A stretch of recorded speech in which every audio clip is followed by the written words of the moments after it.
Good evening, everybody, and welcome.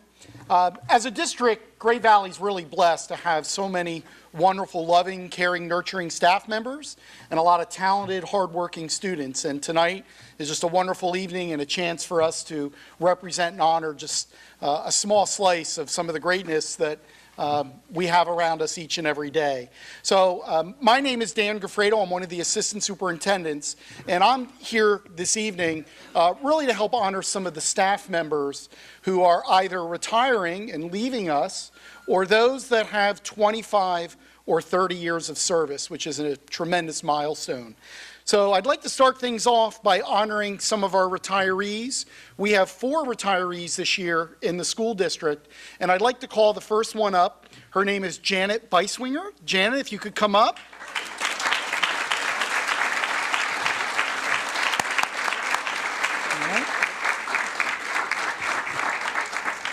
Janet, congratulations on your retirement. Janet is a secretary here at the district office. She's served under many different administrators, and I know to speak on her behalf is one of the administrators she supports, Dr. Stephen O'Toole. So, Steve. Thanks, Dan. Dear members of the school board, Dr. Speaker Paul Abinsky, Mr. Linderman, and members of the community, I really want to thank you for the distinct honor to speak with you tonight about one of the most well-respected and cherished member of our Great Valley community, Janet Beiswinger. To some, like me, I was in rather denial when I found out that Janet was planning on retiring this year. To others, there was a distinct gasp let out, and even people that just said, oh no. For the most part, in her years here, everyone knows Janet as just Janet. Janet follows the tradition of other one-namers out there, Oprah, Cher, and another person that she and I have gotten to know pretty well this past year, Hamilton. But if you ask people in the district to email Janet, they know exactly who to email and who to reach out to, because as Janet is one-of-a-kind person in our district. Her work, dedication, and support to the entire Great Valley team is unparalleled and defines who she is, someone who's shared her talents with everyone she's ever worked with since she started in December of 2000. Janet and I first started to work together when I was transitioning from a teacher on assignment to an instructional technology specialist, where she was working with our then assistant superintendent of curriculum, Dr. David Morgan. At that time, Dr. Morgan supported a community arts program, and Janet was helping to assist with that when she first came on board. She was first helping to organize all of the different community services, but quickly was able to show that she was someone who could get the job done. It was quickly noticed by that. And after one assistant retired, another assistant came. Janet was basically promoted to be the assistant working for Dr. David Morgan. And actually, at that time, our curriculum documents were handwritten by teachers. And it was then Janet's responsibility to take those handwritten documents and type them up into Word. And I can only take from other people within the district who have shared, for example, a different Pat Gillespie from our board. We have another Pat Gillespie within the office at the high school who shared this. Janet is the fastest typist I've ever observed. Her delicate hands literally fly across the keyboard. I have seriously observed sparks coming from her fingertips. Now, I can honestly say that I don't believe what Pat shared is hyperbole. It's true. We've actually had to remove flammable things from Janet's desk because of those things. Back then, she was also responsible for copying all of the curriculum and standards documents for the entire district during district-wide curriculum days. Unfortunately for Janet, there wasn't a copy center, and that meant standing in front of a copier for hours and hours on end and going through reams and reams of paper. So it's not her fault that we have deforestation in the country. From her work with Dr. Morgan, she was given the proud distinction of managing testing within the district. So I made up more or less that title. It was just told to her. She had to then be in charge of some of the testing, which meant that she was also supporting the summer workers whose job was to enter 1s, 2s, 3s, and 4s for every elementary student in every elementary grade for every elementary standard. So if that wasn't enough fun already, she was also having to stand in front of a scanner for hours on end to scan test booklets that first had to be separated by perforation, go through a scanner, separate the pages, go through a scanner, separate the pages, et cetera, et cetera. So that was just barrels of fun. Just from the sound of it, I'm sure you're just excited to know that Janet was doing that. Right. Well, it gets better. It gets better. So all the while in those moments of challenge, Janet's sense of humor never waned. And in any moment or ever any situation, never has. Her personality, sense of humor, caring nature is appreciated by all, and in some respects, contagious. Again, Pat shared her sense of humor, evidenced by her frequent laugh, which can be heard up and down the halls. Some might call it a cackle. This is Pat. This is not me. But we call it music to our ears. Just the sound of it makes us laugh. Janet helps to create happy times at the district office that make the work enjoyable every day. Ann Ortenzi, who's a sixth grade teacher in our middle school, shared, "I absolutely loved working with Janet. I had many, many summers where I was blessed to spend time with her. Besides being the ultimate professional, she is hysterical. Such a sense of humor, and oh boy, did she need it on many occasions." After working with Dr. Morgett, Janet supported Dr. Adele Corbett and about 5 instructional supervisors within the teaching and learning department. In addition, Janet supported Dr. Dan Graffredo as the assistant superintendent of secondary education, Mrs. Tricia Beck within her role as director of teaching and learning, and now me as the assistant superintendent of educational services. While people around Janet have changed, she has been the solid rock that has connected us all.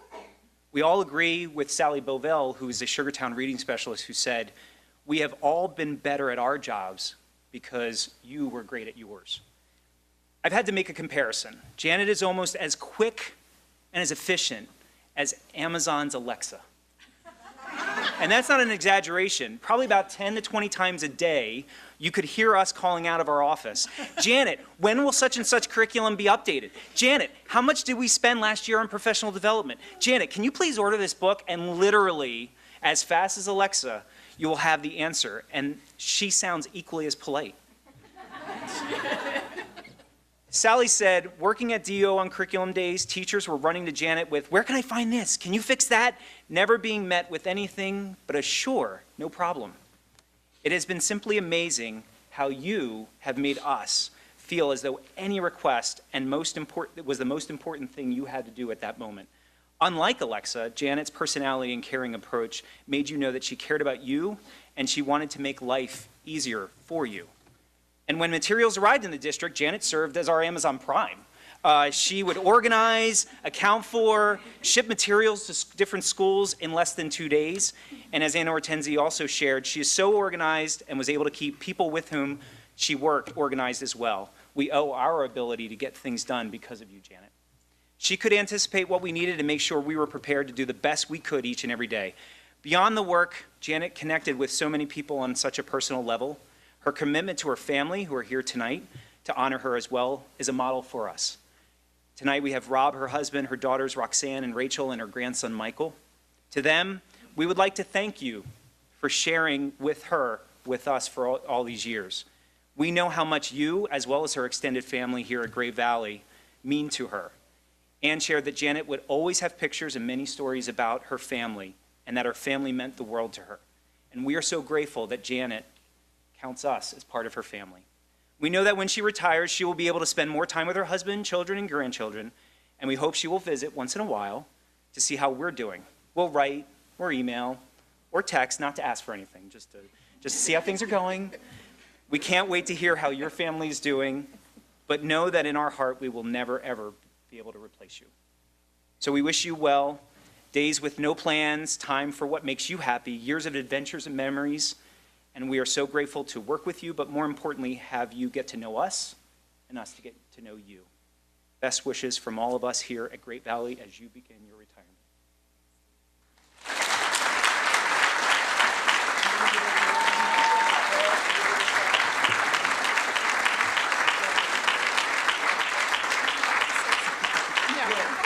Thank you. Ready to get your picture out Thank front? you. Drop mic. Thank you.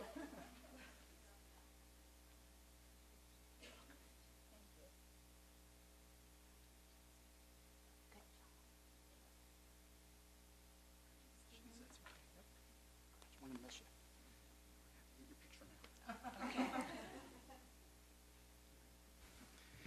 And if anyone's interested, we will be renting out Dr. O'Toole if you have any speaking engagements. He does a wonderful job. Just contact our business manager.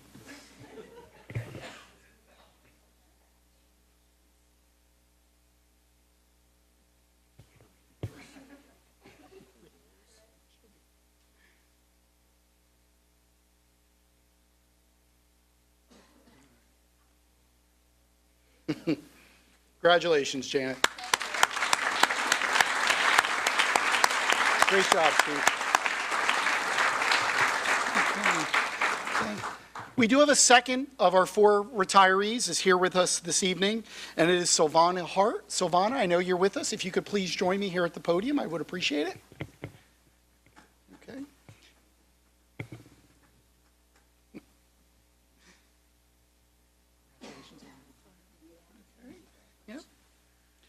Silvana is also an administrative assistant here at the district office, and speaking on her behalf is Dolores Demore, our assistant business manager. As she says to me, I hope it's not too long.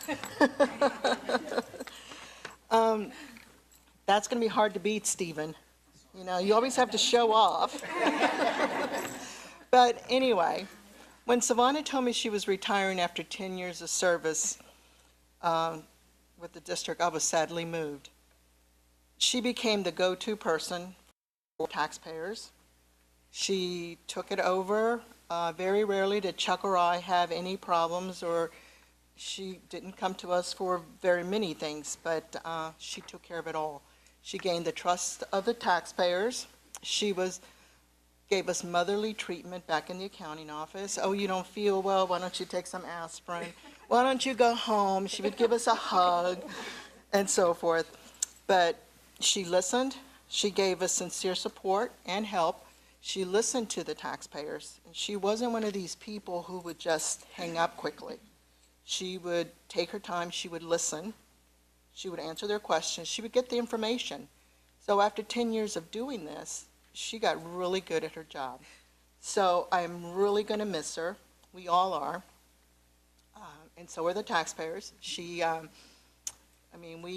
Last year was our first year doing the outside contract for tax collection, and she took that over, and no problems. But before that, we used to put out 11,000 tax bills. We'd print them in the office. We timed them as to how long it would take to print 11,000 tax bills, sort them, mail them, put all the duplicates. She did all that. She was wonderful, so I am truly going to miss her. And she was just so loyal to us and to Chuck. And like I said, she rarely came to us with a big problem. And when it was one that needed the decision of upper management with the taxpayer. Silvana, I have a poem for you, and it's a quote by Christian Larson.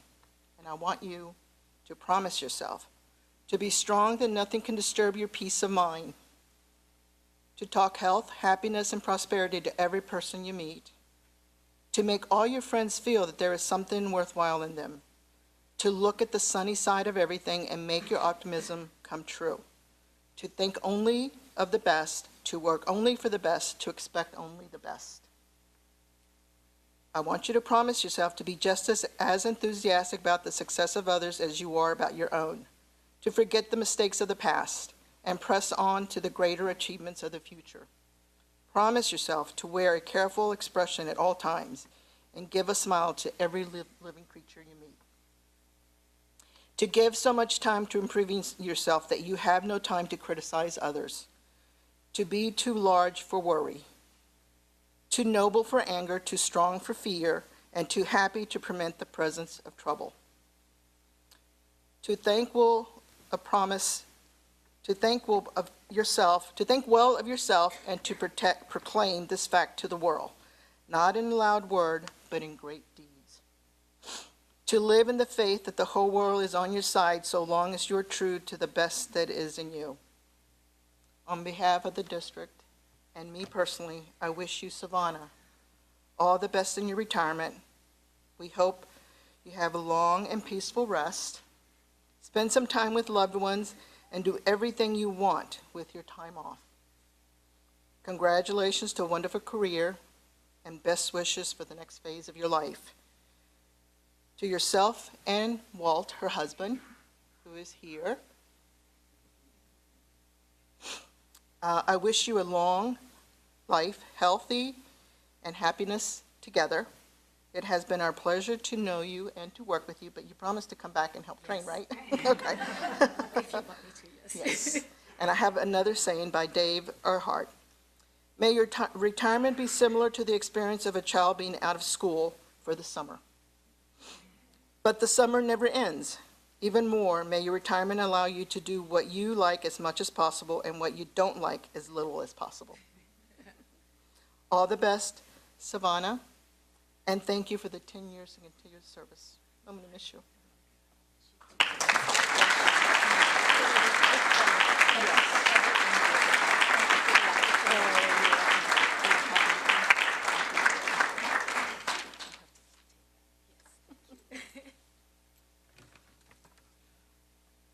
Did you want to say a few words? No. I want to say a couple things on behalf of Dr. O'Toole. No.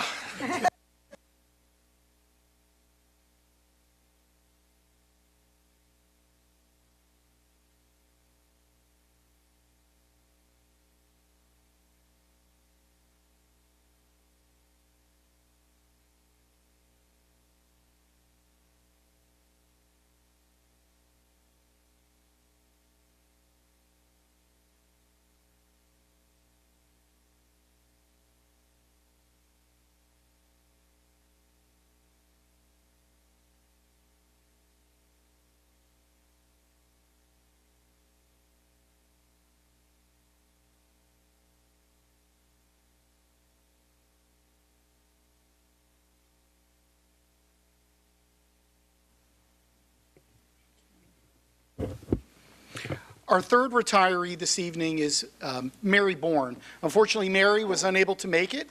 Mary also had 25 years of service with the district, and she was a secretary at our high school for many of those years.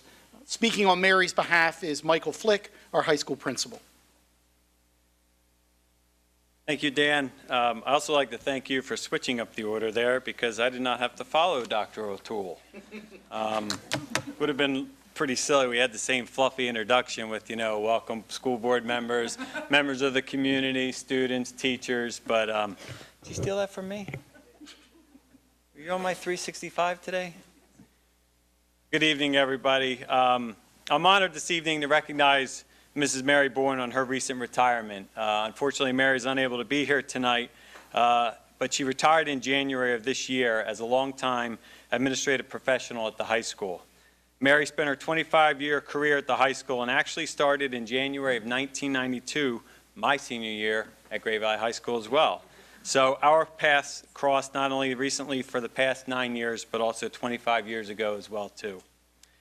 With Mary's retirement, there will be much more time to devote to her family and friends. Mary has 2 children, Christopher and Carrie, along with 2 grandchildren, Jimmy and Lizzie. Mary still stays connected with the Great Valley community and can be seen selling tickets at our many athletic events during each of our school years. Congratulations, Mary. We wish you here tonight, but we're very proud of you and enjoyed our time with you. 25 years at Great Valley, so congratulations, Mary Bourne.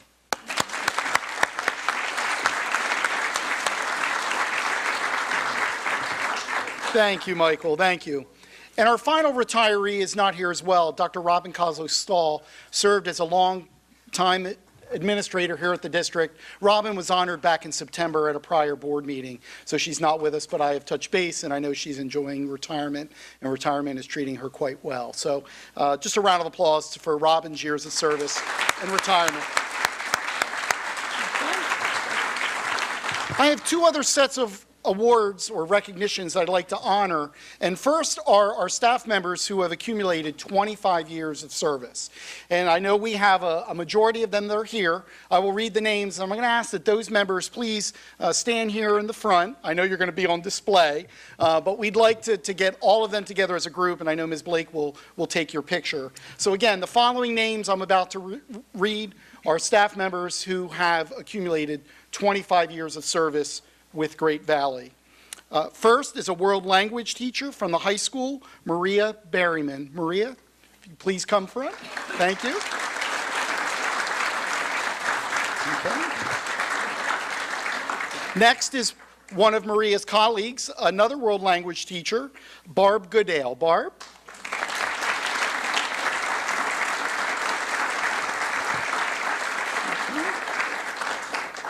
From our middle school, our music teacher, Mr. Adam Search.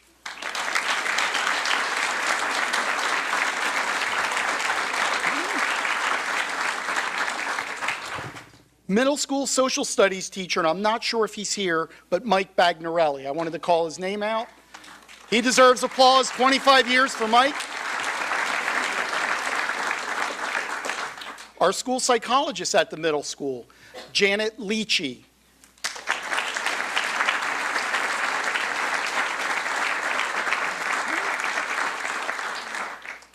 Also at the middle school, a special education teacher, Amy Carlino. I don't believe Amy was here. One of our paraprofessionals at Charlestown Elementary, Cynthia Martin. Cindy, if you can come down.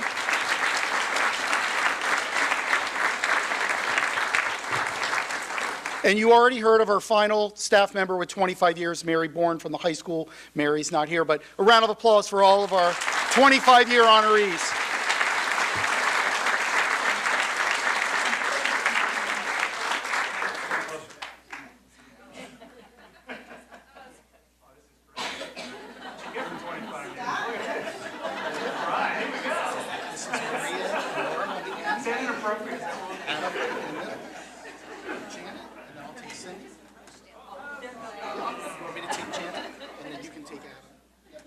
Okay. Yep.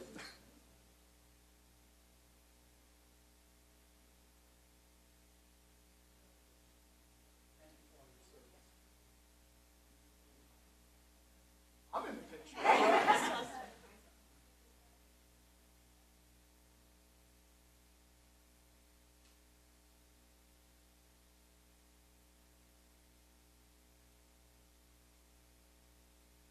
Thank you. Congratulations, everybody.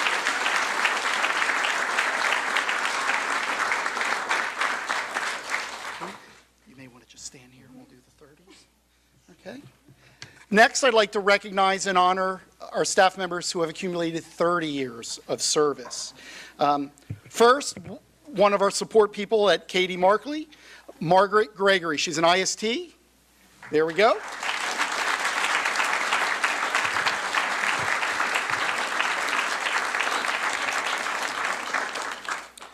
Sherry Kratzer, science teacher at the middle school.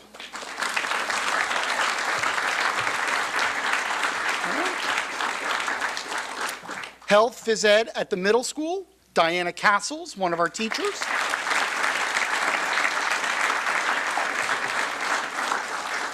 Middle school art teacher, John Stickley.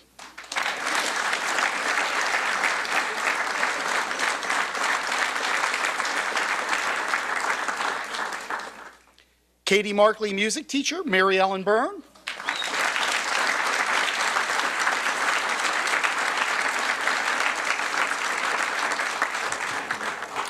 And our high school custodian, Eric Diener. Congratulations.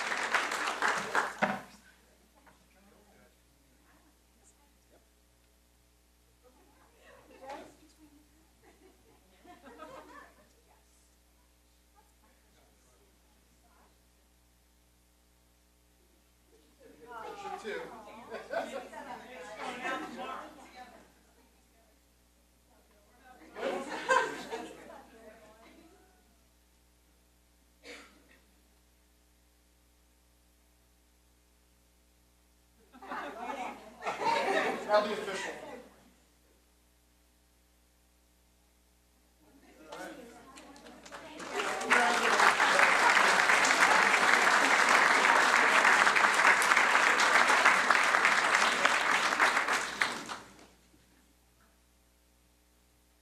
Again, congratulations to everyone. Thank you.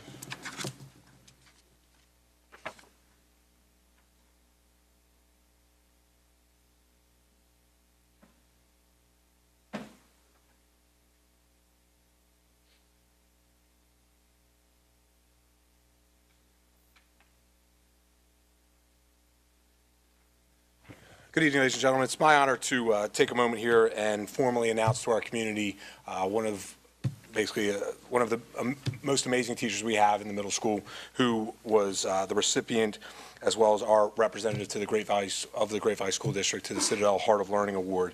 As a finalist, it is really an honor and a pleasure to stand beside on a daily basis an individual of such character, and that is Mr. Chad Syndico, who is one of our 8th grade science teachers. So.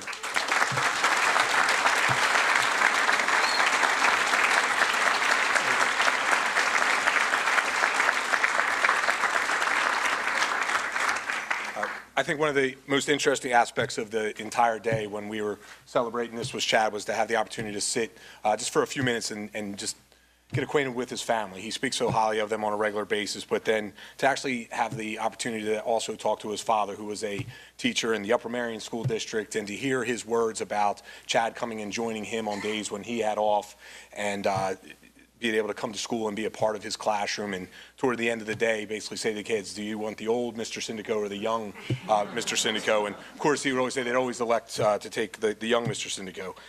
He didn't say it was for the looks, though. He said they just thought he was younger, it'd be more fun. So, but what was really interesting, though, and to really get to the point of the amazing aspect of that day and how much it meant, is to hear, Chad stand up unaware of the conversation that we had right prior to him getting this award, and almost hearing verbatim Chad's share the exact same story of why he was inspired to come into this field as an educator and to be around kids who thank him for a job that he just loves to do.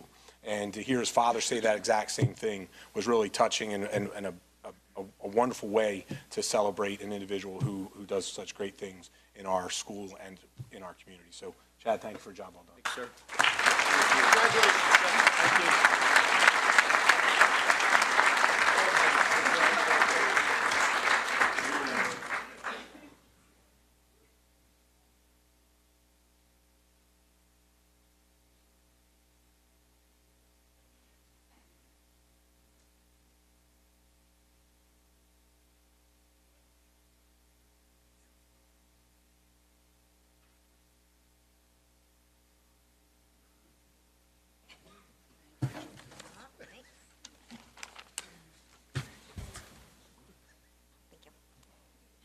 Good evening, I'm Jamie Contabadero. Jen Kyler and I organized the KDM Spelling Bee.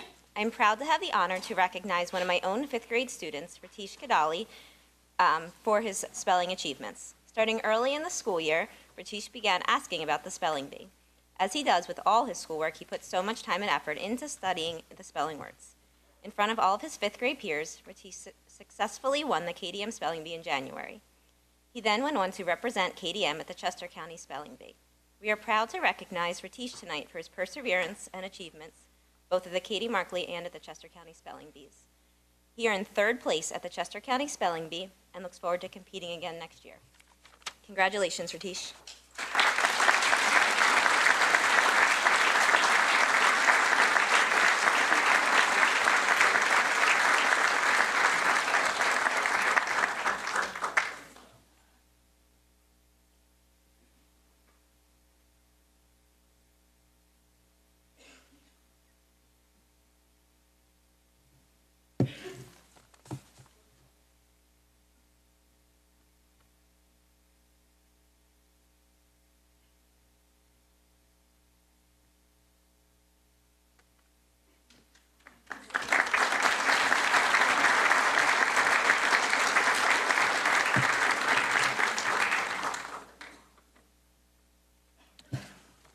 All right, well, I'm back out of here, moving from teachers to some great kids. And at this point, I'd like to call the following students up for their effort as well as their success at the Pennsylvania Middle School Computer Fair.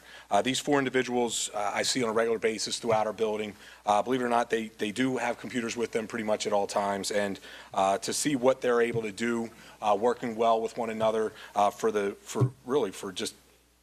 love of programming or designing animation and things along those lines, the movie making that they're able to do across the board is really just extremely impressive. And you can obviously tell from where I stand and sometimes the lack of head on my hand, I'm not part of the digital natives that the students that are coming into education, and that we were the ones who were basically saw dial-up modems and things along those lines when we were going to school. But to see how far these young men have come is really something that's amazing, and watching them grow and learn on how they use not only their technology, but how they're applying it to some really amazing things. And at this point, I'd like to call up the 4 individuals and acknowledge their efforts here at the computer fair. Shrey Panda, one of our 8th graders, earned 1st place in programming.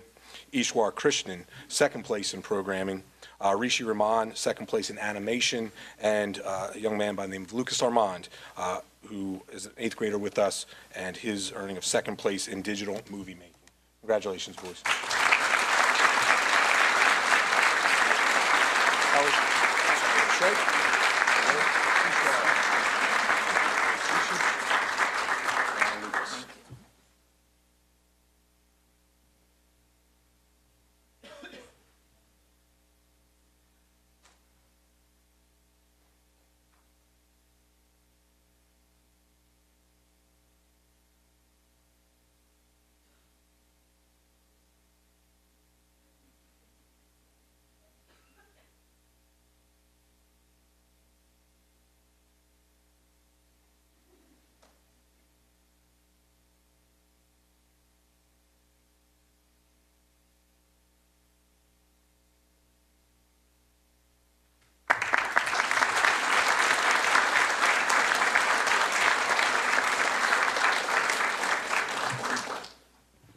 Well, these individuals that we're going to recognize next is the middle school Quiz Bowl teams, and they did extremely well at the Ichabod Quiz Bowl, and I believe they're just flying back from Dallas yesterday, in which they did extremely well there, alongside of what they're accomplished previously to going down to that national level.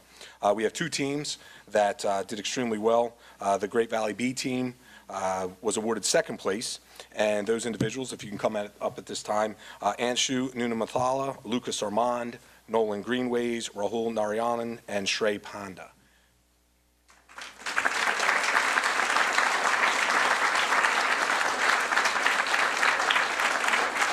I'll bring the second.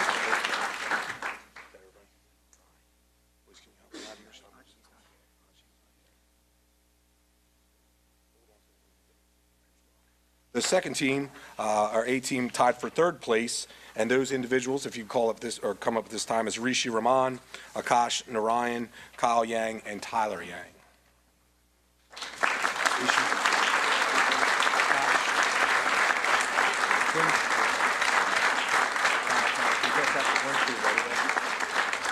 And just as a note here, I just received from Ms. McGovern, if we could also put your hands together and give these young men a round of applause, because in the National Quiz Bowl finals yesterday, the A team made the playoffs and the B team missed it by just 1 round. So congratulations on the job.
Our next group of students, moving from one specialty to the next, is I'd like to just take a moment to recognize our students. 8 of our Great Valley Middle School students were selected as members of the PMEA 7-8 Choir Fest. And if these individuals could come up at this time, Olivia Bedell, Rebecca Stern, Jordan Winter, Hannah Search, Colin Search, Kareem Hanna, Jonathan Ryan, and Josh Gonsalves.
French is doing these.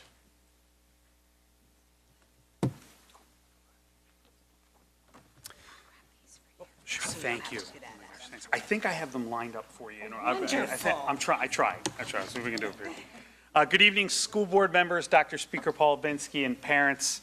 This evening, I bring greetings from the middle school music department and our thanks, by the way, for your continued support of our music program, both at the middle school level and throughout our district. We really do appreciate it. Thank you, and thanks for taking time out of your schedules to recognize these students. Tonight, it's my pleasure to join you in recognizing the accomplishments of several of our middle school musicians in the band program. The 48th Annual Schuylkill Valley Area Band Festival is the longest continuous-running all-star festival of its kind in the Philadelphia area, and then General Wayne Middle School, now Great Valley Middle School, was one of the charter members when it started in the spring of 1969. This year, we were at Ballackinwood Middle School in the Lower Merion School District, and all the participating directors agreed that it was one of the strongest groups we'd had in years, and it truly was. And representing the Great Valley Middle School at the festival this year, guys, when I call your name coming up, we had on our from mouth section, Charlotte Borger, percussion, Dhruv Chandramani, on oboe, Louise DuPont. Not able to join us tonight, we had Katie Fetish and Will Hetzel. But, oh, I'm sorry, Will is here. Will, I'm sorry, I didn't see her there. Will Hetzel from our clarinet section. Will's here. One of our 3 trumpet players, Jonathan Liu. Better check before I say this. Go ahead, you go right there. You go over there. Not able to join us from French horn, Katie Lobecker. On tenor sax, Megan Noble. Trombone, Pierce Nolan. Trumpet, Michael Search. Also on trumpet, Sienna Vestry. Alto saxophone, Ian Wong. On flute, Jillian Yantz. And on clarinet, Brian Zhu. To congratulate all of our young musicians, and also congratulations to everyone in the Great Valley community being recognized tonight. Thank you.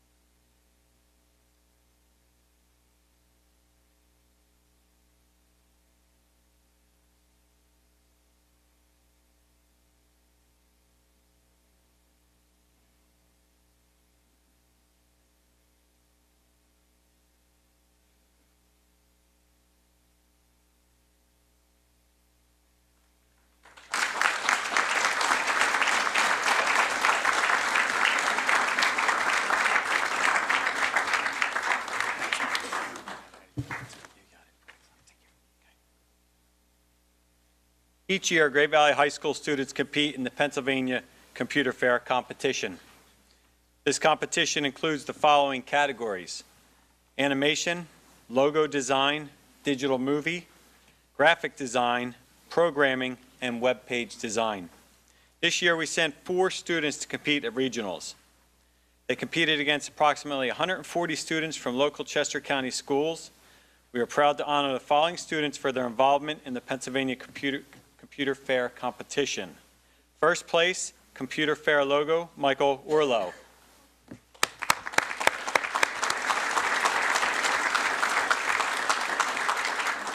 First place, digital movie, Jillian Flanagan.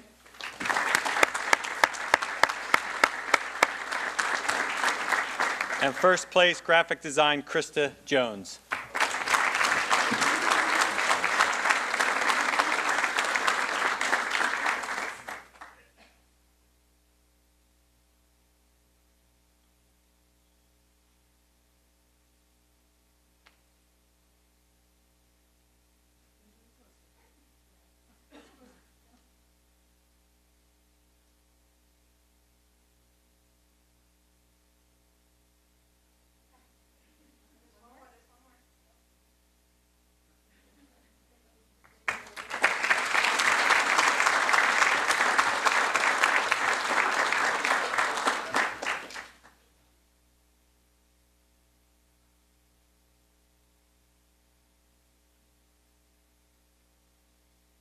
How you doing? My name's Jim Rapp, and I'm the Scoutmaster for Malvern Troop 7.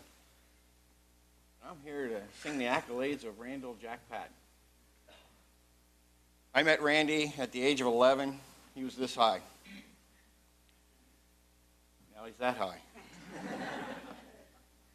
To achieve the rank of Eagle, he gave a service project to the Malvern Fire Company where he gave leadership and actually gave leadership and had a local contractor under his tutelage. He excavated an area which allowed for crushed stone and a building site for a fire training center. He installed a fire extinguisher discharge pit, placing a fire vent trailer, a sea crate for smoke training, and also he also has the ability to lay it all out under the supervision of the fire chief. During his scouting career, some of his positions that Randy had held was patrol leader, assistant senior patrol leader, junior assistant scoutmaster. He earned his Order of Arrow in 2011. He went to Camp Horseshoe down in Rising Sun, Maryland from 2010 to 2016. He had the rare occasion to attend Sea Base in Islamorada, Florida for a week. He earned the World Conservation Award, Silver Buckle Award, and he joined the Malvern Fire Company after going there for his Fire Safety Merit Badge.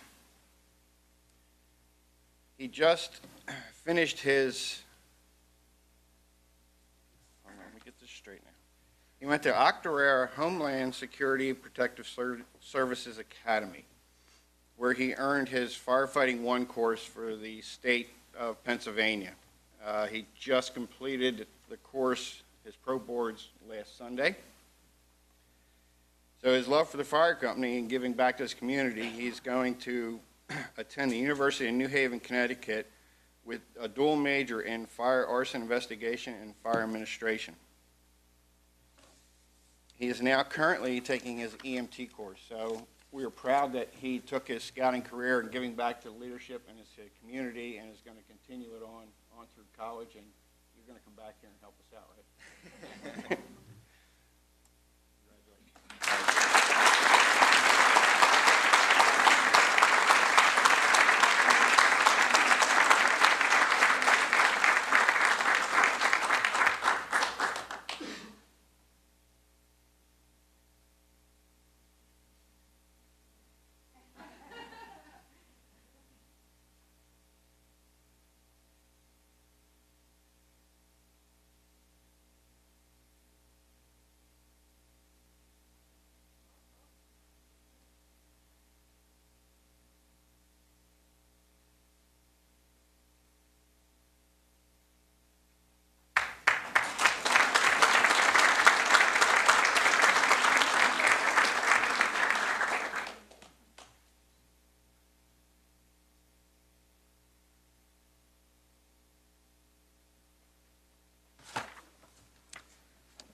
The members of FBLA are here, please come on up. So I may say sometimes if they stand up here and get ready. Yeah, let's go stand up front. Go front and center. Show yourselves off. You deserve it. Good evening. My name is Henry McCluskey. I'm the advisor for the FBLA Club. I want to thank you for allowing me to honor students of the Great Valley Future Business Leaders America Club. The GV FBLA Club has been recognized as one of the premier student activities offered at Great Valley for its charitable work and its academic prowess. The students started off the year strong by participating in various charitable and volunteer events. The students helped raise about $1,500 for the National Kidney Foundation and $1,500 for the Children's Hospital of Philadelphia. They also volunteered for the Kidney Foundation Walk, represented Dwayne Milne's Senior Expo, and the Baby Zane Run. The students showed real concern and leadership towards the community and made a real difference in a lot of people's lives. While raising money and spending a great deal of time volunteering, the students also pushed themselves academically by participating in local and state academic competitions. Plus, some of them will be moving on to participating in the national championships. GV FBLA Club sent 45 students to Region 9 Leadership Conference and Academic Competition held at Oxford High School on December 12, 2006. Out of those 45 students, the club had 34 students placed in the top 10 at regionals in their various academic events. 30 out of the 34 students who placed in the top 5 were invited to states, to the state competition held at Hershey Lodge on April 3rd, 2017.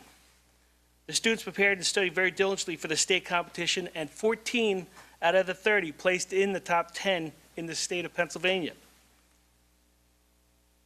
The top 10 winners, some standing here right now, are as following. Carol Cal, 3rd place, business law.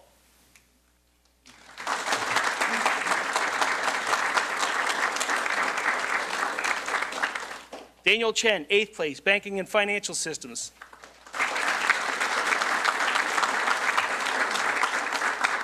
Braden DePrinzio, 5th place, marketing. He's not here. Brenda Wong, 8th place, accounting 1.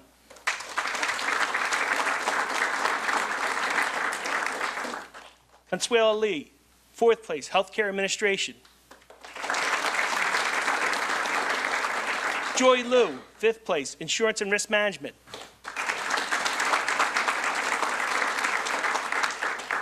David Nemeth, 10th place, securities and investments. Ram Palanati, 6th place, business law.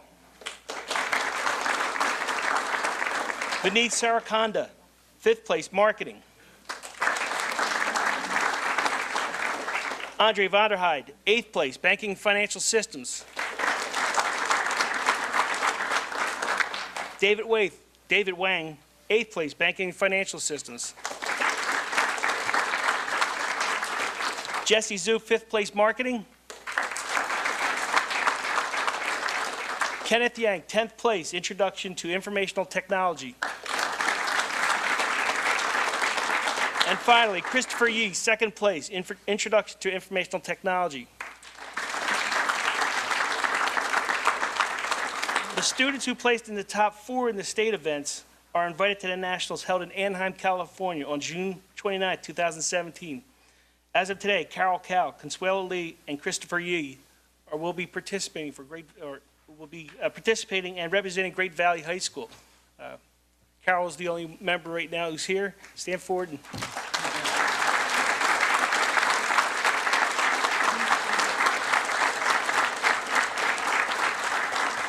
As their advisor, I'm proud of their accomplishments, and I wish them great luck in the future, and go Great Valley.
Good evening. First off, congratulations to all of the people being recognized tonight. Middle school team, great job in Dallas. Looking forward to working with you guys soon. I get the honor tonight to introduce the Great Valley High School Quiz Bowl team. The Great Valley High School Quiz Bowl team competes in several events, including the local Chester County Academic League, and will go to tournaments all over the state of Pennsylvania and around the country over the course of the year. To save time, let's just have, like Mr. McCluskey did, everyone come up that's here tonight for our team.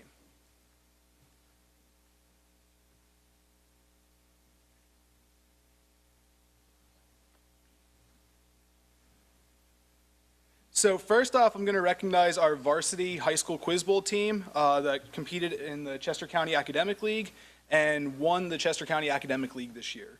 Those team members are senior Everett Beauregard, senior Jashita Varshni, senior Sanjana Narayanan, junior Daniel Chen, junior Christopher Meehan, junior Mark Neary, and junior Sam Scarfone. So the four of them won this year's Chester County Academic League and then went on to compete at the Pennsylvania State Championships, where they lost in the state final and placed third in the state. Next up, I'd like to introduce the four A-team members who that will be going to Atlanta next weekend to compete in the high school national championships. Those four members are Everett Beauregard, Daniel Chen, Mark Neary, and Sam Scarfone. So if you guys want to step forward, because you're going to be for a little while.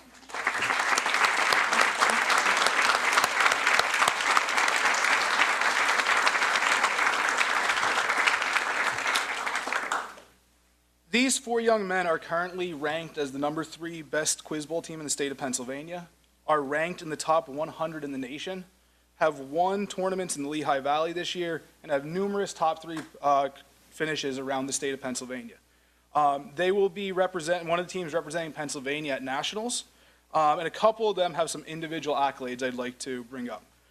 Daniel Chen was named second team All-State by the Greater Pennsylvania Quiz Bowl Society. Okay.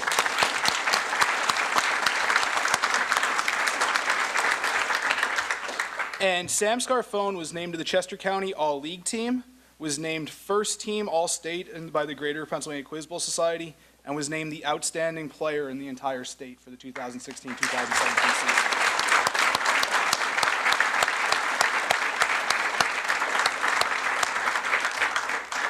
These same four gentlemen qualified to compete in the National History Bowl playoffs, which is a history-only Quiz Bowl competition that took place in Washington, D.C. These four gentlemen made it to the national playoffs before falling on a tiebreaker to make it to the final 32. So they did a great job there. All four of them qualified to compete in individual events while in Washington, D.C., with both Everett and Sam making it to the quarterfinals of the National Individual History Bee.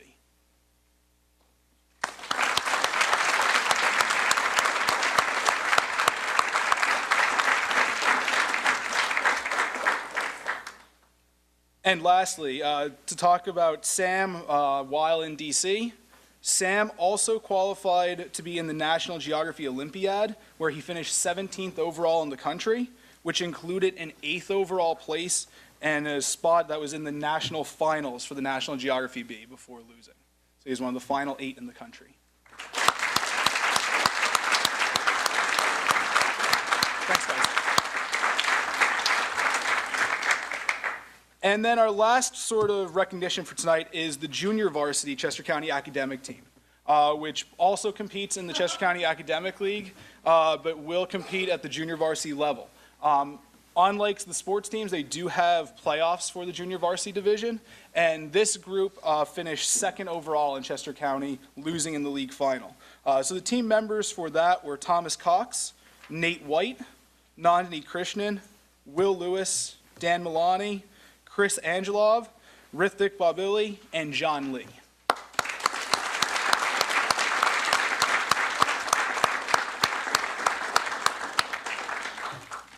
Great job, guys.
The National Merit Scholarship Program recognizes high school students for their outstanding academic potential after taking the PSAT, National Merit Scholarship Qualifying Test.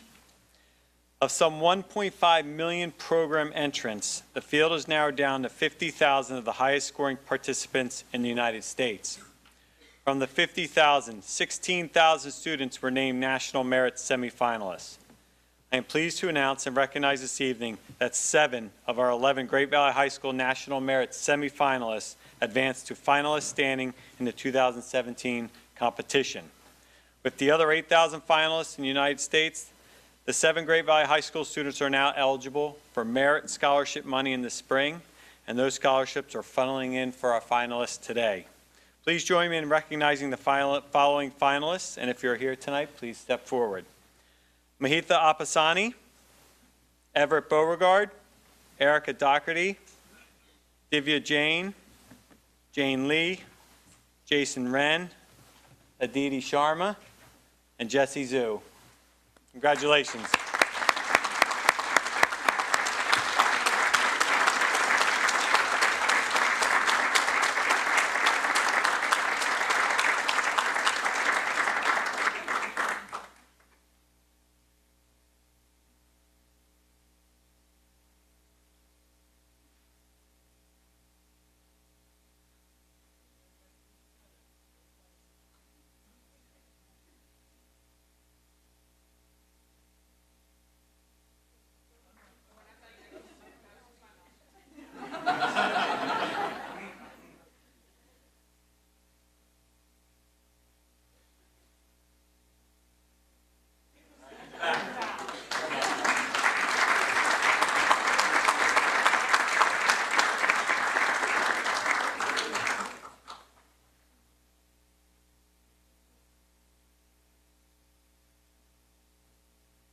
Good evening. I have the proud pleasure to introduce the Chester County Envirothon team. So if the Envirothon team could come up, please, and we'll introduce everybody. The Envirothon is an academic environmental challenge that these students participate in. We have students that participate at the elementary level, at the middle school level, and at the high school level. At the high school level, they have the opportunity to win the county competition, to then continue on to the state competition. And at the state competition level, they have the opportunity to compete for scholarship money. So we're in a rebuilding phase. They earned 3rd place this year, and we're hoping to continue to get to the state level in the future. So as we have the elementary students and middle school students come up through the ranks, we hope to build our team and continue on to the state competition. So our team members are Cooper Schlegel, 10th grade, Paige Garner.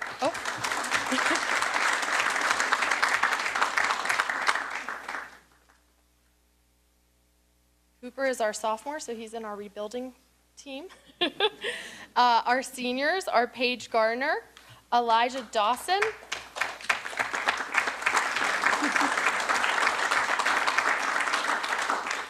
Will McMahon,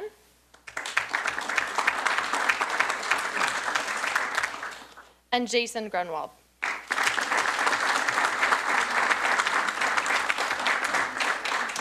Thank you. Oh.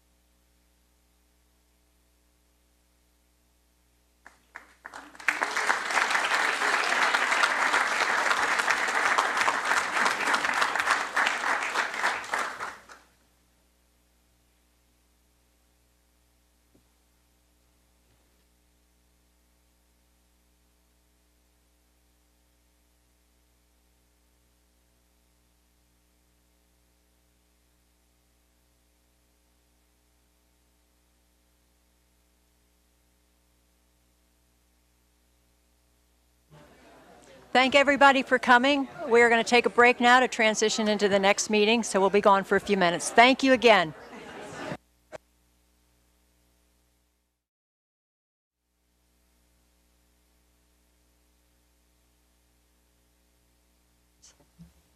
Good evening, everyone. Welcome to the March 15th Board Business Meeting.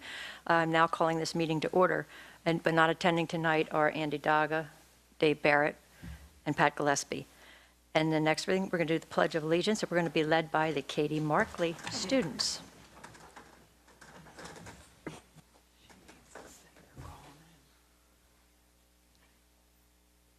I pledge allegiance to the flag of the United States of America and to the republic for which it stands, one nation, under God, indivisible, with liberty and justice for all.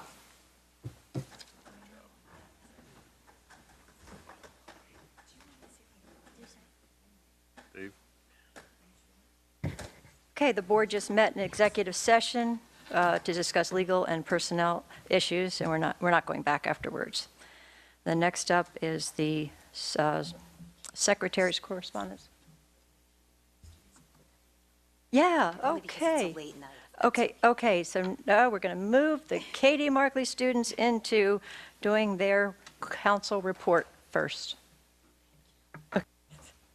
Hello, my name is Brighton Wish, and I'm the KDM Student Council President. Hello, my name is KK Moore, and I'm the Service Council Student Vice President. Hello, my name is Kylie Mansfield, and I am the KDM Student Council Secretary. And then we also have Meredith Warner, and she's our treasurer, but she couldn't make it tonight. In February, the Service Council gathered at KDM in the morning to dedicate their time to making meals for Safe Harbor. Safe Harbor is a homeless shelter located in Westchester that provides services for local residents of Chester County. The art room was buzzing, an assembly line as sandwiches were made and bags stuffed with goodies. We made over 60 meals for Safe Harbor that morning. The meals included a sandwich, drink, chips, fruit, and a personal note of encouragement. The staff and visitors of Safe Harbor were very appreciative of the wonderful meals. Every year, KDM challenges students to get off all electronics for Unplugged Week. We have many activities at night, including the art show, bingo night, literacy night, the book fair, and the 4th grade concert. When students go to the events, they can earn more points for their classes. Also, during the same week, we have Spirit Week, so students can show off their school spirit. The staff and students show their spirit by dressing in crazy hats, neon colors, all black, pajamas, and school spirit wear. Recently, all students participated in Autism Awareness Month. Students and staff colored in paper puzzle pieces that were put together to form a giant ribbon that is displayed in our main hallway. Also, in the month of April, the students made poems for Poem in Your Pocket Day. Throughout the school day, students were asked by staff members to read the poems out loud. The poems were either original or quotes by a favorite author. Students received raffle tickets for reading their poems, which were entered in a school drawing. The winners got a notebook, a pen, a bookmark, and a poetry book. In addition to the month of April, we held a food drive for Chester County's People's Pantry. Our school knocked it out of the park. We collected a total of 393 pounds of food. Kindergarten collected grains and rice, 1st grade collected pasta, 2nd grade collected healthy cereal, 3rd grade collected canned vegetables, 4th grade collected canned fruits, and 5th grade collected tuna and canned chicken. Even the staff helped by collecting peanut butter. The pantry was very thankful for the donations and told us their shelves are stocked. The food will be available to families in need in the community.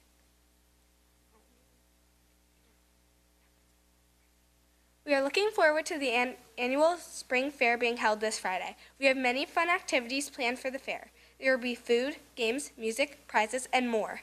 It is a great night where our entire KDM community can have fun together. Also, tomorrow is our field day. The theme this year is Dr. Seuss. All of the students at KDM are very excited.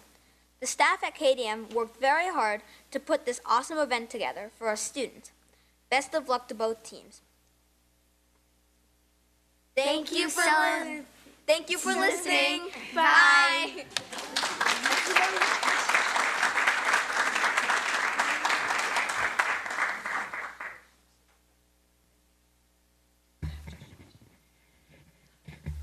Okay, Jashida, you're next. All right. Good evening, everyone. Tonight, I have a little bit of a longer report, which is a good thing because there's a lot of stuff happening at the high school for seniors, for the underclassmen, and in general for the entire student body. I also attended my last State Board of Education meeting in Harrisburg last week, so I'll be sharing a little bit of updates about that. So I'll first begin with that and then slide my way through to the high school happenings. Last week at the Harrisburg State Board of Education meeting, I got to hear some presentations about some updates for statewide assessments and examinations and new standards that will be in line with new legislation that was passed under the Obama administration. For example, there have been updates to the math and science curriculum frameworks, which have been uploaded to different Pennsylvania Department of Education portals, so those are accessible for the public and for teachers. Additionally, this is good news for students, so KDM kids, have your ears open. The PDE, or Pennsylvania Department of Education, is looking to reduce testing time by 20%, so that means less time is spent on standardized assessments. I can tell by the smiles, they're really happy. And trying to reduce the number of sections for math and English specifically, and collapse the testing windows to have 1 week for science and math. So in the next couple of years, they're really trying to de-emphasize standardized testing as is a national trend. Additionally, by 2019, PDE is looking to perhaps move testing back by a month so that it's not in the frenzy of April and May, and perhaps move it to March and April. So that might reduce some of the stress that happens at the end of the year with making sure that teachers are finishing their curriculums and not having to worry about ensuring that students have to pass the statewide assessments. And lastly, the PDE is working towards making recommendations for computer science standards, which would be completely voluntary. Based on some of the student recognition that happened earlier this evening, Great Valley is actively involved with ensuring that students are well involved with computer science and computer literacy. So I know we're always ahead of the charge, but Pennsylvania is still working towards some of those advancements that Great Valley is already ahead of, which is great. Additionally, now to Great Valley updates.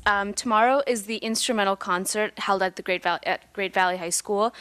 So jazz band, the honor symphonies, the bands, and the orchestras will be performing. They've been working very hard this semester, and I'm really excited. I'll be there as well, so it'll be a great evening. Additionally, this Wednesday, the boys and girls lacrosse teams will be advancing to the playoff rounds for the respective teams. The girls team will be playing at Central Bucks East at 4 p.m. and the boys team will be playing at Downingtown East at 4 p.m. as well. So we wish them best of luck. Additionally, the boys tennis team is in the PIAA State Championship Tournament, which is another great turnout for the spring sports. This Thursday, the senior awards assembly will occur in the high school at the auditorium, and it'll be honoring students for their achievements throughout high school and even prior to that, and award scholarships to those that applied to them earlier this year. Additionally, this Thursday, the high school will be hosting the mock crash to prepare students for the upcoming senior events such as prom and graduation, and to focus on the themes of safety before such important events. Additionally, Keystones are this week, so a lot of the underclassmen are well underway for excelling and doing very well on these statewide assessments. And upcoming next week, or not next week, June 7th, the seniors will be enjoying the baccalaureate evening held at the high school as well. So students come together, they get to share life, I guess, like different special moments and quotes and things that are really important to them. And it's a really nice evening from what I've heard, so I'm really excited for that event as well. And as we're all really anticipating the seniors' graduation, June 9th, I guess the seniors, you can already tell, you can sense the buzz amongst them that they're really excited for this event to take place. The day, I guess, couldn't come sooner, but nonetheless, we're cherishing every moment within the walls of Great Valley High School. And that concludes my report. Thank you. Thank you. And now the Katie Markley students, you can go home. Thank you.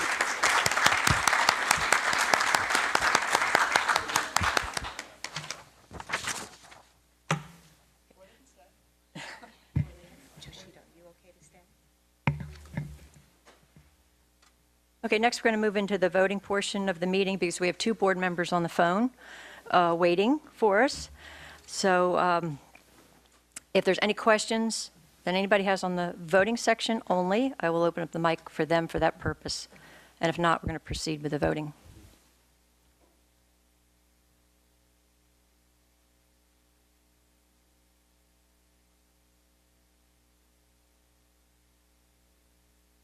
You've got nobody.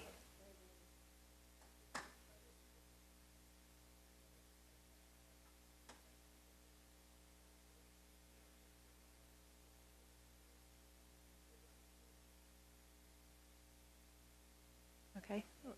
We just have, we don't have Dave. Okay. Do I have a motion to approve the consent agenda items 7.01 to 7.16? Yes, motion to approve all consent agenda items 7.01 through 7.1. And do I have a second? Any questions by the board? If not, all those in favor? Motion passes. I guess we're one. Andy, I did get your vote. What was your vote?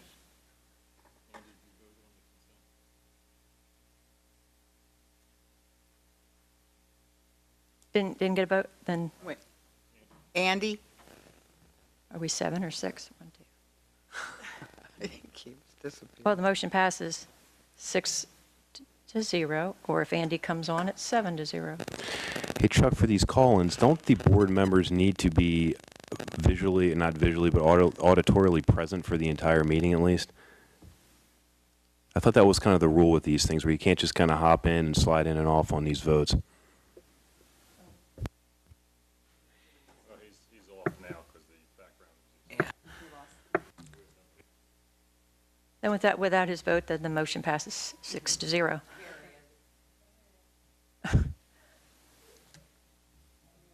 But our vote is done. With the technical difficulty in moving forward, the consent agenda items, you're certainly able to pass with the members that are present with the majority. As you move through, I think you need to make a decision. With technical difficulties, it may be difficult to have a legitimate vote moving forward. So I don't know. That would be to the pleasure of the board. Well, the next up is the election of the treasurer. And there are 2 candidates, Phil Foray or Jennifer Armstrong. And I'll start with Jennifer Armstrong. Do I have a motion to approve Jennifer Armstrong? I'd like to make a motion to vote for the board to approve Jennifer Armstrong for treasurer. And a second? I'd like to second. Any questions by the board? All those in favor? 1, 2, 3. Is there a? He's off. We've got music again. 3.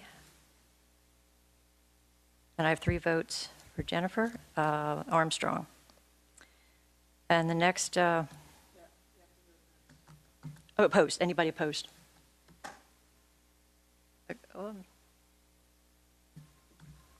3. Okay. Okay, the next up, Phil Foray, a motion to approve Phil Foray for treasurer? I'd like to move to approve Phil Foray for re-election as treasurer. I'll second. All those, any questions by the board? All those in favor? Am I allowed to do comments?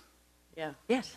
I'm interested in having a change just to bring a new perspective. So I think it's something that somebody can do an incredible job, or a good job, a great job. But in time, I think it's helpful if other board members assume that role, learn some different responsibilities.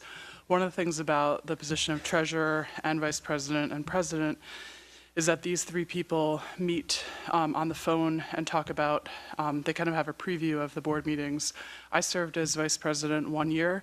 I found it extremely valuable because I was able to learn a lot from these phone calls and feel better prepared for the meetings and things like that. So I'm in favor of just kind of spreading things around a little bit and letting other people have a chance to experience that. Also, Carol, we had no discussion after I made the motion for Jen, and there was a second. There was no discussion prior to you calling the vote. So is it appropriate for us to have discussion now on that motion? If you want to have after discussion, it's already, well, it's already, we've already voted. You know, I think I know without there's any where this, discussion. let us do the vote on Phil, and I think that I know where this is leading to. So let's hold your comment, and let's have the vote for Phil Foray. All those in favor? 3. All those opposed? Okay, now we have a tie. Chuck, what do we do in event of a tie? Defer it to June. That's what I'd like to do. I'd like to defer it till June. So do we have to vote on that? Okay, all right, then this is referred to June.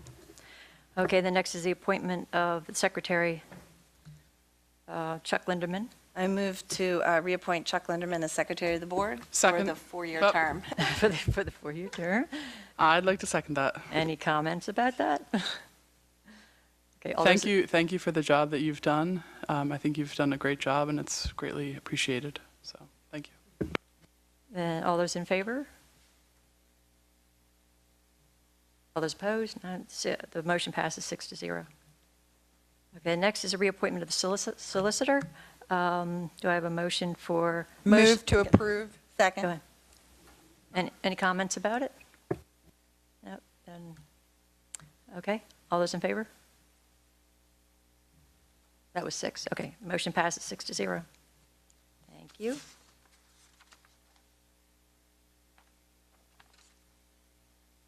Okay, nothing in personnel, nothing in,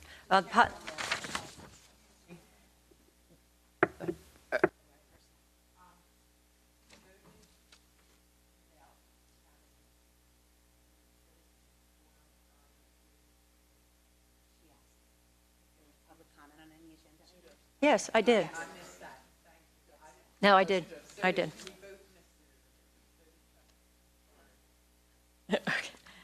Yeah, I did. Okay, so personnel, no. Yes, no. I make a motion to approve 9.01, the personnel items. Second. Any questions from the board? All those in favor?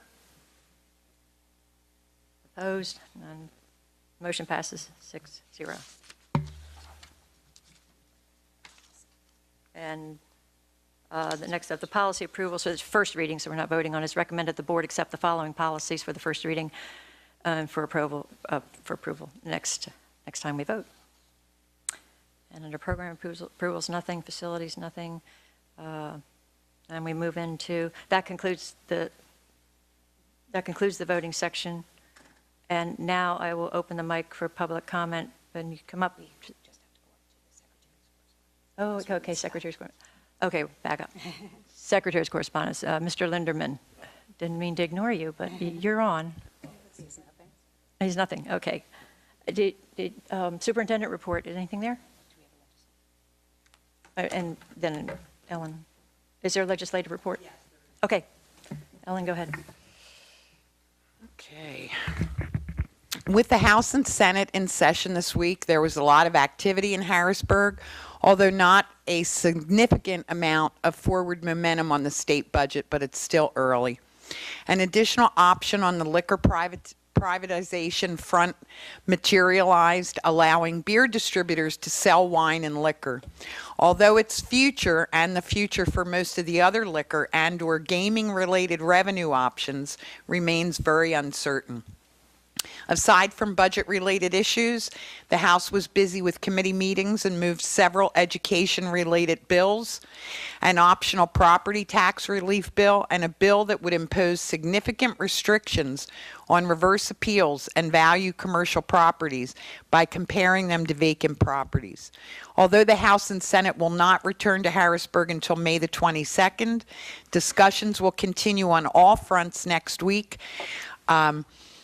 This is just a quick recap of what's happened this past week. House Education Committee approved the following bills, which now go to the full House for consideration. House Bill 524, which requires school entities to provide armed forces recruiters with access to lists of secondary school students. upon request. The bill also requires school entities to notify their 10th through 12th grade students of this requirement. The bill also creates an opt-out process. House Bill 679, which creates a clearinghouse of online courses for students in grades 6 through 12, developed and maintained by PDE. By 2018-19, a database of online courses that contain Keystone exam-related content must be developed. By 2019-20, a broader database of online courses offered by other providers, which can include other school entities, will be developed. School entities can contract with providers to use the courses they developed. House Bill 857, which amends the Private Academic Schools Act to allow online schools to become licensed by the State Board of Private Academic Schools. House Bill 1305, which requires professional educators in school entities that provide secondary transition services to students in grades 8 to 12 or to those who are ages 14 or older to complete training to be developed by PDE beginning in 2018-19. Senate Bill 227 changes the date of the required board action on a superintendent or assistant superintendent's contract from 150 days prior to expiration to 90 days prior to expiration. The bill also extends the existing contract by 1 year for failure to take action. The House Commerce Committee approved House Bill 1213, which was sponsored by Warren Kemp, which prohibits a taxing district from appealing an assessment based on the purchase or sale of a property, the financing or refinancing the property, or following certain investments or improvements to the property. The bill was amended to include new definitions for fee simple, market value, and real estate. These definitions would redefine property valuation, requiring commercial properties to be valued as though they are vacant, slashing their assessments and tax liability at the expense of school districts. The bill now goes to the full House for consideration. Please keep reaching out to your legislators on this issue. This is not a good bill. It will have a negative impact on public education. The House Local Government Committee approved House Bill 641, which allows municipalities, including school districts, to establish optional senior property tax freeze programs for residents 62 years or older with an income of less than $60,000 annually that have lived in Pennsylvania for more than 5 years. The bill now goes to the full House for consideration. Senate floor action. Senate approved House Bill 224, which provides immunity to school bus drivers and crossing guards who administer an EpiPen to students, as long as it's in a manner that complies with all the policies of the school district. And upcoming meetings, the Senate Education Committee's Subcommittee on Services and Transportation will hold a public hearing on Monday, May 15th, to discuss pupil transportation issues, including the proposed $50 million cut to the transportation line for 2017-18. And that concludes it. They've been pretty busy. They'll go back up on the 22nd. Alan, is there anything, do you know if there's anything moving in the Senate, like the House bill for the reassessments? Everything is moving, but my understanding is there's not enough movement to the middle on that one. So we will, that's definitely on the hot list, and it's going to come back. We just don't know in what form.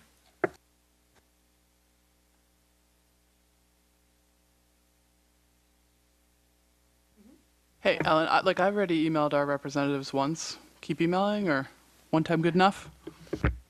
No, I think we need to specifically on bills like what Jen's referring to and this Warren Kemp bill. I think as they travel through the different sections of government, they're likely to change, and if they change, they may have to start all over again. We need these bills that will have a negative impact. We really need to stay in front of, and the way to do that is it's continuous communication. Email every week, every couple weeks. And I also, there's a couple of them that I would like to, and we'll discuss maybe taking our Great Valley Dog and Pony Show and showing the impact on a couple of these things like we've done in the past to see if we may be able to make some strides with our legislators once again. So that's all coming up.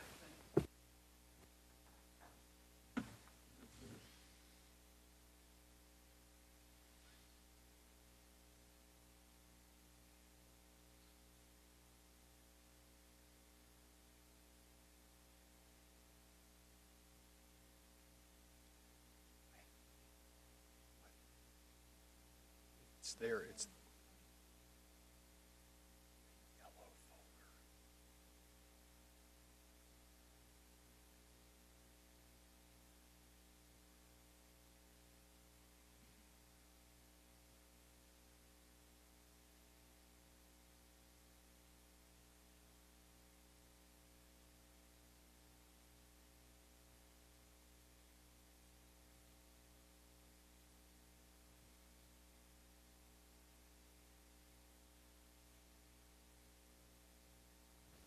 Next up is a superintendent's report. Thank you, Mrs. Palmaccio.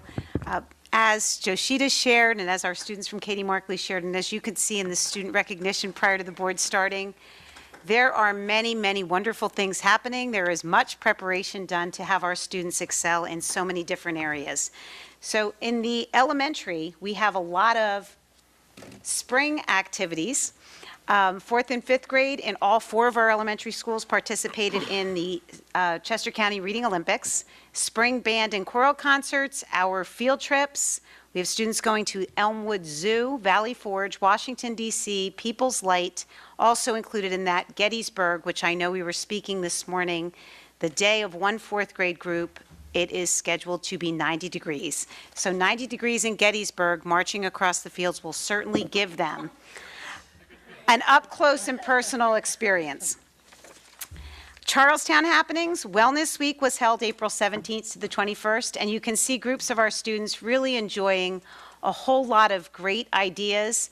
Also, they experimented with tasty bell peppers of all different colors, comparing the tastes based on the color. Many students, for many of the students, this was the first time they had ever tried a bell pepper. Katie Markley happenings. You can see there, and much of what we had heard about this morning, the annual food collection. Chase Peppermint, a fourth grader, competed in the national snowboard competition in Colorado. He placed 16th in the nation. So it is amazing that within the walls of our elementary school, we have a top snowboarder in Chase Peppermint. And the talent in our schools is truly amazing. 3 students from Katie Markley participated in the National Robotic Competition in St. Louis the last week of April, and those students were recognized, and they will continue to be recognized as they move forward in competitions. General Wayne happenings, the month-long poetry celebration in April, culminated with the Poetry Carnival. There was ping pong fishbowl, sensory poems, and face painting poetry. Author Kevin Sherry visited on May 2nd, and it was the courtesy of the Children's Book World. K through 3 students participated in that assembly and many accompanying activities. Evan Coop, 5th grader, was chosen as the 2017 Law Day poster contest winner for Chester County. He was honored with a luncheon, and he also received a $100 honorary award. In Sugartown, Paige O'Keefe, art teacher, and the Sugartown students represented Sugartown and their families in the historic Sugartown Art Show. There was also an Earth Day assembly with Enviro Drums assembly in April. It was an exciting presentation, and the students were clapping, moving, dancing, and learning about how to help the environment. Finally, last week, the PTO facilitated 2 talent shows where our students danced, sang, and participated, and they highlighted their personal talents. It truly is amazing between the talent shows and the spring festivals, the opportunities that our students have to share and grow. At the middle school, we have our middle school girls 400 relay team, Ella Haley, Mary Deek, Julia Dill and Gabby Payne, they placed second in District 1 in the PIAA relay at the Penn Relays on April 26th. 6 of our middle school student artists had their paintings on display in the Community Art Exhibition at St. Francis in the Field Church, and those students are listed there and will be acknowledged as well. Congratulations to 6th graders Erica Kane and Ella Coop, who were awarded top prizes in the 2017 Law Day Poster Contest. And again, those students also received the $100 cash prize. Our high school star performers, we have Diana Tabercio, the 9th grader, who was recently selected for the 2017 Founders Award, which makes her eligible in her senior year to apply for a scholarship grant with the Emergency Aid of Pennsylvania. Senior Joshita Varshni, who we happen to have a visual representation of Joshita with us this evening, was selected as a finalist for the 2016-2017 National Honor Society Scholarship Program. 400 national semifinalists were chosen from 9,000 applicants. From the 400 semifinalists, 25 national finalists were selected. Congratulations, Joshita, and thank you for making us proud. Thank you for the shout out. Thank you. We are very, very proud of Joshita.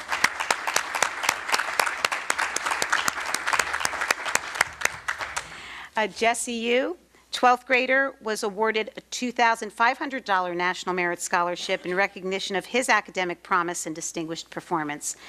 Jesse, as well as Joshita, will be attending the University of Pennsylvania. We are sending much love and great rewards to the University of Pennsylvania. Senior lacrosse player Olivia Masella was selected as Great Valley's Athlete of the Month. Each month, the high school identifies an Athlete of the Month, and there is a plaque by the gym at the high school, as well as Modell's Sporting Goods and the Acme and Paoli provide kudos to our students as well. In additional high school students who shine, during spring break, Matt Schultz and the varsity baseball team got to know local baseball enthusiasts from a nearby senior living establishment. That was a lot of fun for the students, and they really enjoyed it. High school senior Randall Patton, who was with us this evening in the Student Awards, he participated in the 2017 Burn Day at the Chester County Fire and Safety Center, and you'll remember Randall received his Eagle Scout Award and was honored this evening for that. High school boys tennis team beat Council Rock North in the District 1 quarterfinals, clinching a berth in the PIAA state tournament. There was also our Sam Kesty and Nicole Gungles, and are headed to districts as well. Last week, 11 of our high school students traveled to James Blaine School in Philadelphia as part of Students Helping Students. That organization was actually created by 2 of our graduates and has been alive and strong in many of the, not only districts in Pennsylvania, but I believe they're up to 5 states in the United States. Really a lot of great work happening there under the direction of Bill Zandy. Additional high school happenings, on April 19th, the AP Computer Science students participated in Vanguard's Techie Days. Vanguard invited our students to join some of their staff members to learn about careers in computer science. The Student Achiever Banquet was held on Sunday, April 23rd. It was truly a great opportunity to honor students, and the Desmond students did an amazing job of that honor. 9 high school business students attended the Voya Insurance Career Day in Westchester on April 25th. And at the end of April, our high school students brought and presented the No More campaign to all students in grades 9 through 12. The No More campaign focuses on bringing people together to end domestic violence and sexual assault. It is an incredibly powerful assembly for our students. Junior prom and post-prom party was held on Saturday, April 29th. And Mr. Great Valley, as was shared by Ram at our meeting last week, Mr. Great Valley was won by Dyson Kennedy. And great thanks to the group that put that on. All proceeds benefit the Christie Foundation in memory of former coach and teacher Ben Chrissy. And finally, Great Valley was recently recognized as one of the nation's top public high schools in 2017 U.S. News & World Report ranked 10th in Pennsylvania and 563rd in the nation. Kudos and congratulations. We are going to go through quickly with our Citadel nominees tonight. Chad Sitico was honored as the finalist, and we'll go through each of our buildings for the nominees, and in each school we have our nominees recognized. So at Charlestown Elementary, General Wayne Elementary, Katie Markley Elementary, Sugartown Elementary, Great Valley Middle School, Great Valley High School, another Great Valley High School, and finally our upcoming district events. As you can see, May and June are incredibly busy in the life of public school systems, and it's a great time to be in Great Valley. So kudos and many more wonderful events to come in the next month. So thank you, Carol. Okay, all our reports are done. The next up then is presentations by the public. So I'll open up the mic for public comment. Please come up to the mic, state your name and residency, and limit your comments to 3 minutes.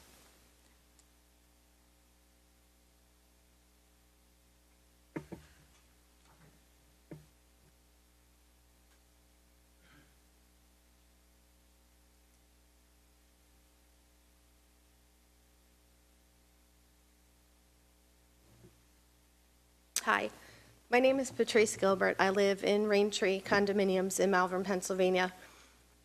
I'm here, thank you for the opportunity to speak with you tonight. I'm here on behalf of my daughter, Alana Bader, one of the children with the most intensive needs in the Great Valley School District, who the district has chosen for 6 years to write off and not educate.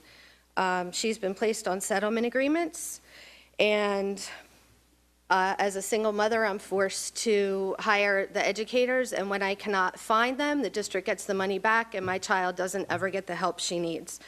Until this year, when they offered a placement out of district that doesn't offer an academic curriculum, doesn't provide direct therapy services, and doesn't provide special education teachers to address her learning disabilities. So she's been sitting home the entire school year with absolutely no education and no services. So the district is now not only denying my child the education she has a right to, but has taken to harassing me and using retaliation. Instead of using their time, energy, and resources to design and implement an appropriate program for my child, the district, since the beginning of this school year, has refused to continue the settlement, refused to provide home services, and offered an inappropriate predetermined placement, all while I had an attorney representing me.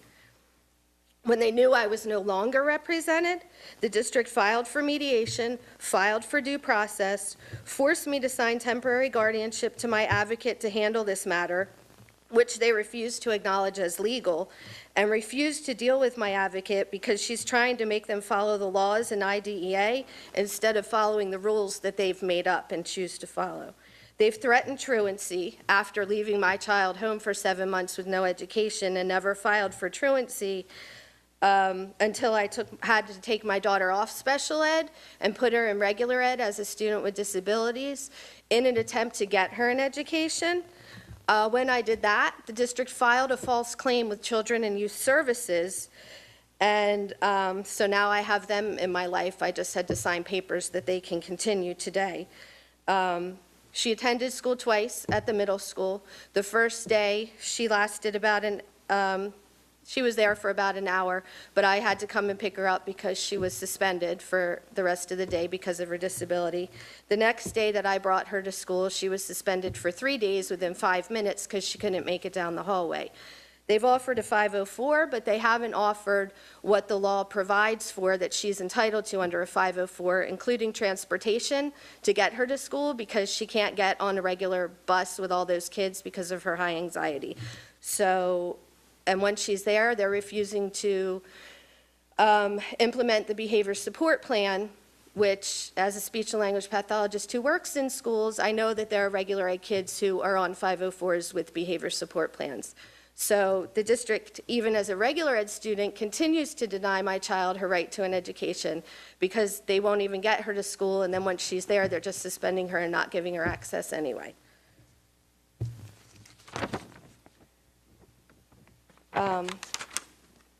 My daughter with special needs is not treated according to the core values and the mission statement of this district. You're going way over time. Could you wrap it up, please? Sure.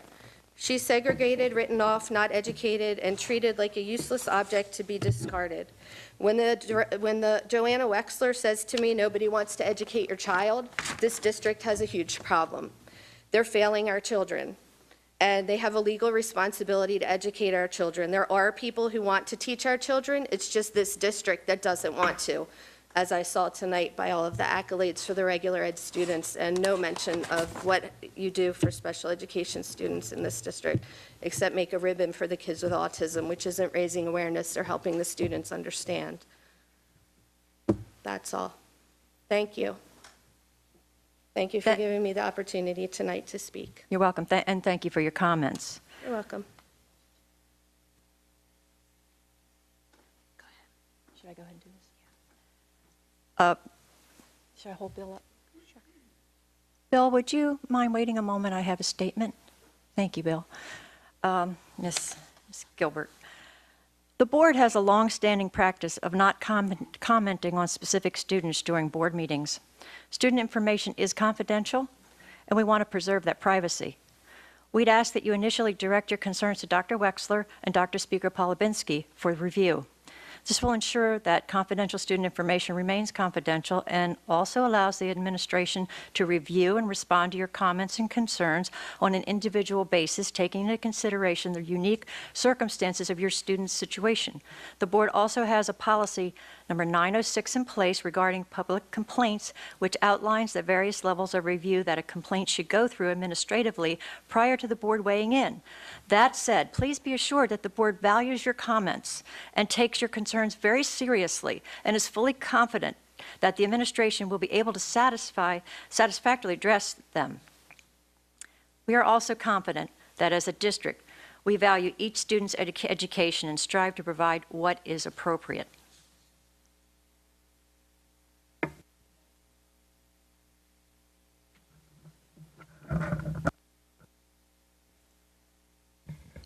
Okay, next public comment.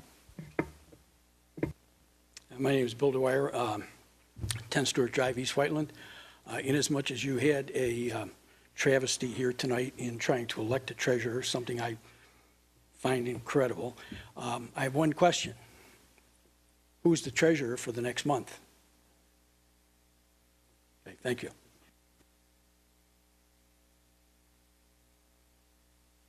Thank you, Mr. Dwyer. And next comment coming up.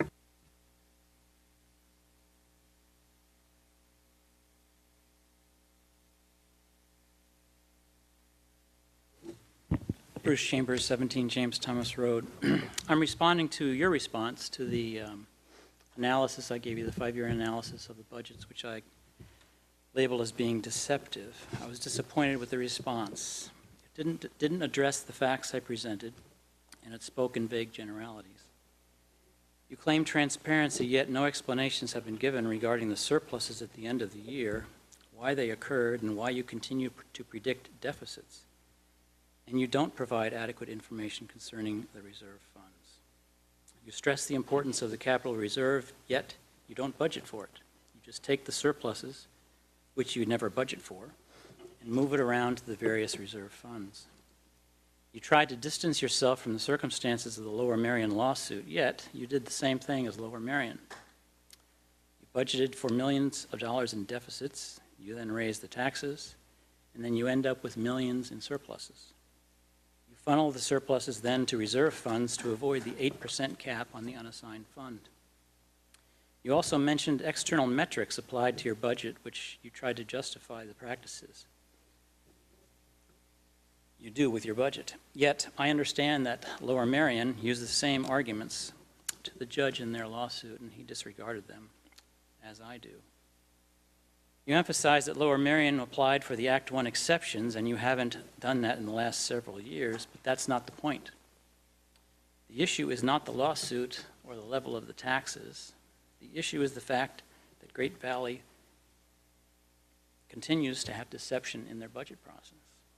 The issue is that your budgets are deceptive and they result in overtaxation. The issue is that you tax the public for $6 million that was not needed. The issue is that you could have given property owners a tax cut. And the issue is that you should budget for the capital reserve instead of manipulating the budget process to put money in it. The issue is also that the public deserves an honest and open budget process.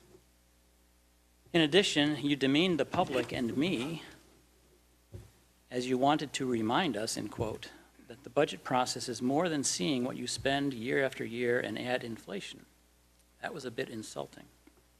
There are many in our community who know what's involved with managing organizations and creating and managing a budget.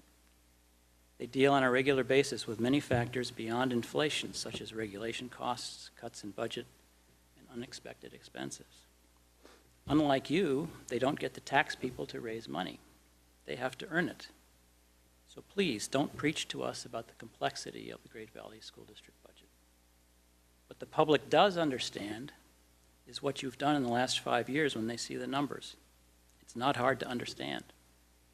People I have shown this to have reacted in shock, concern, disbelief, and they've had many, many questions regarding what you're doing. The board needs to address this issue in public at a meeting. I want to see the board, the board, not the administration, address this issue and establish an honest and open budget process. The administration works for you, the school board. They should be providing you with an honest and open budget. The board must reform this process and demand budgets that are honest and reflect the care that should be given to spending the taxpayers' money. I look forward to seeing you address this issue in the very near future. Thank you. Thank you for your comments.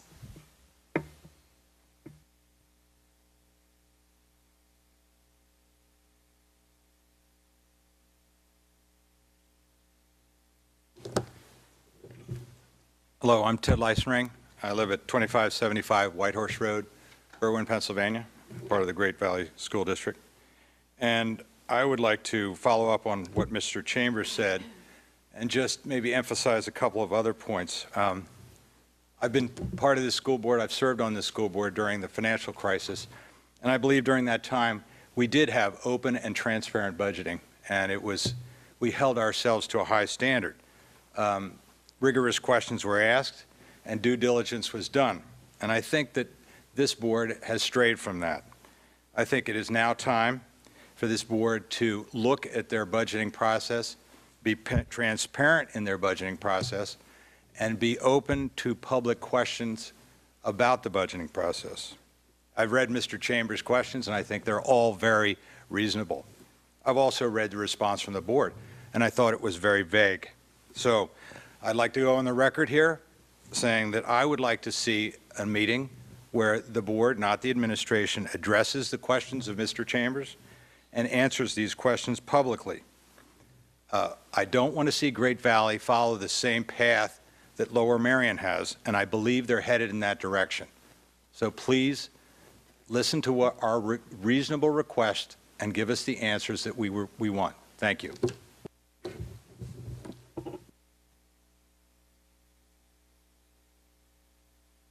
Thank you, Mr. Leisenring.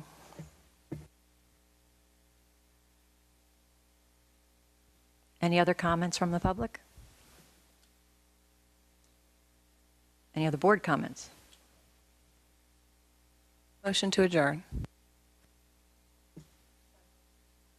All those in favor? Motion passes 6-0. Thank you very much. Good night, everybody. Thank you very much.